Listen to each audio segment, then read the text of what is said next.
you'd see it when you got off the subway. When you get into Main Street, we're looking at a different kind of signage program, which says, this is like there's an information kiosk that talks about the shops on Main Street. It's with a directory, and obviously, if you're an island resident, you may not, you know where everything is. But we think it's important to have that sense of place where people. I think people would like it, and they would appreciate. Times Square, Matthew and I talked to people at REAC years ago, and they were absolutely, REAC doesn't have any idea what it's doing, and has no imagination, and would rather spend $2,000 on garbage cans, but, which is what they did. That's what those little red garbage cans cost. Okay. So, if you go to the Times Square area or Herald Square, they have these wonderful kiosks that are really nice, that show you what's in the area. And I don't know if that's something. That's exactly what we're talking about. Perfect. Yeah. Great. Got a question that you brought up about venting. Yeah. When the venting for the Chinese restaurant is directly adjacent to the windows, the atrium windows on the Westview pool. Yeah.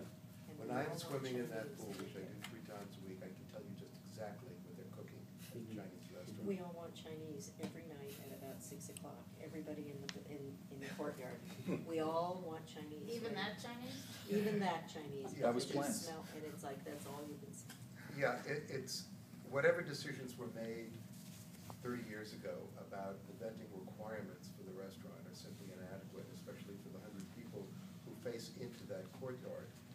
I'm sure they have a lease that has no further requirements, but it's something for the future that I would like to be considered, that there be other requirements of the Chinese restaurant and stores like that as they come in, so that tenants are not inconvenienced. Or if you we agree with that. The last thing we want is to cause ongoing, decades-long headaches for everybody here. So from what we understand, first of all, the ownership of Roosevelt Landings is more willing to allow venting up to the roof. So that goes a long way to solving everybody's problems.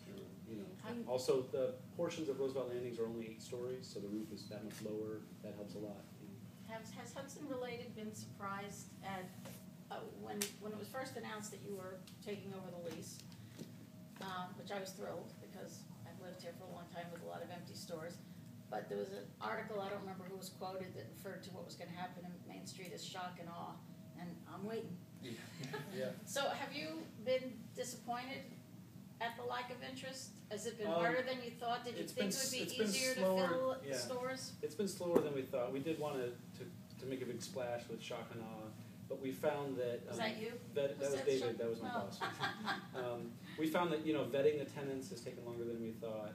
We've gotten very strong interest on some types of uses, and it's been very hard to, for example, drag a pet store operator out here. They just don't seem that interested.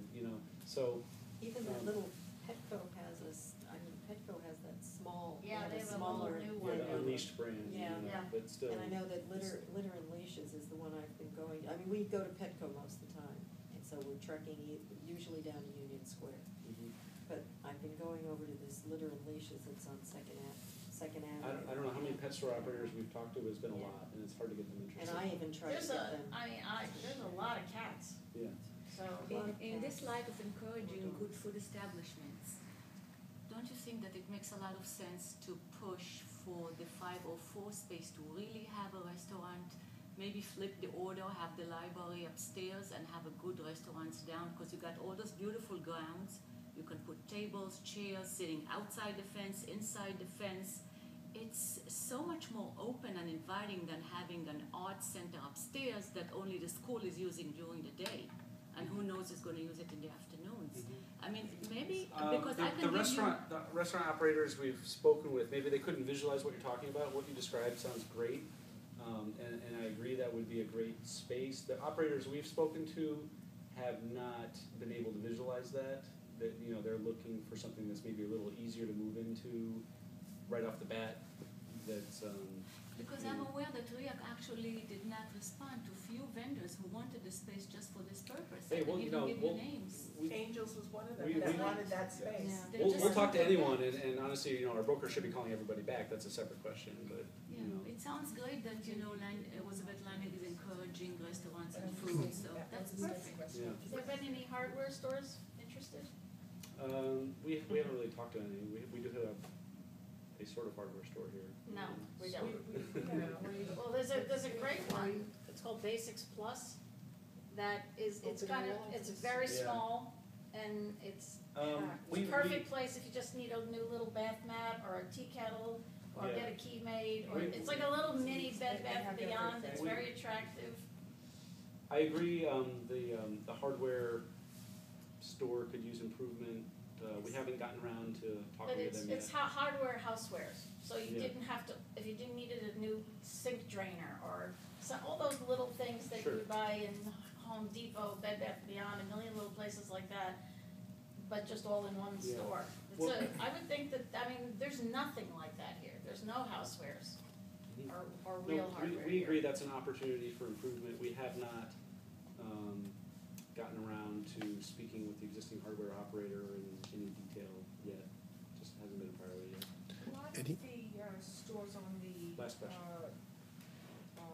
Roosevelt Landing side, the eastward side, there's through the years very bad water leakage into the stores.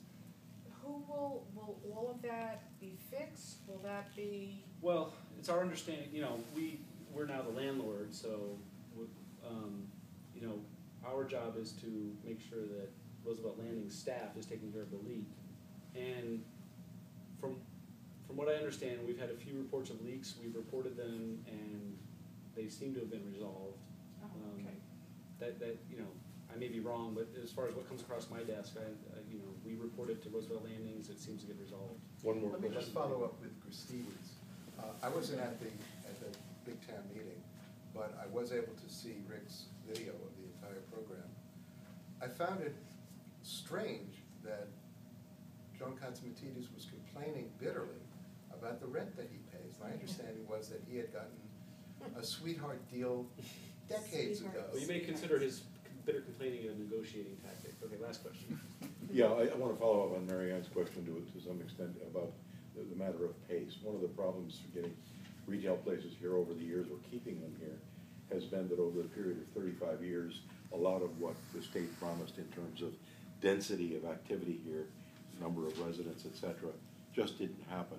And I'm concerned that you guys were saying that by February you'd have a big announcement, and you really didn't have one until April, and it's only 4 new stores that you've announced. Mm-hmm. I'm concerned that the pace that we're seeing suggests that there's not enough recruitment activity going on to create a density of retail on Upper Main Street, in the Main Street corridor, that will in fact end up bringing others here and creating success for the ones you've already recruited. Yeah. Aren't you worried about that now? It's never as fast as we want it to be, and obviously we wish we could have had everybody lined up on day one.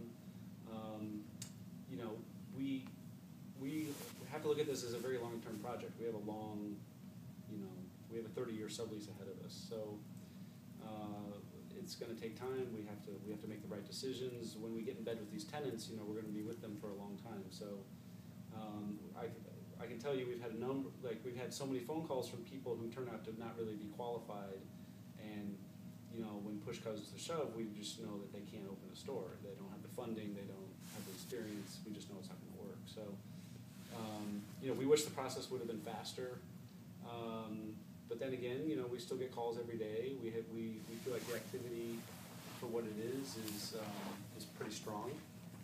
And we still have a lot of opportunities that we're pursuing. We still have a lot of vacant stores to lease up, so, we have a lot of good Can you work ahead. project a 100% occupancy point?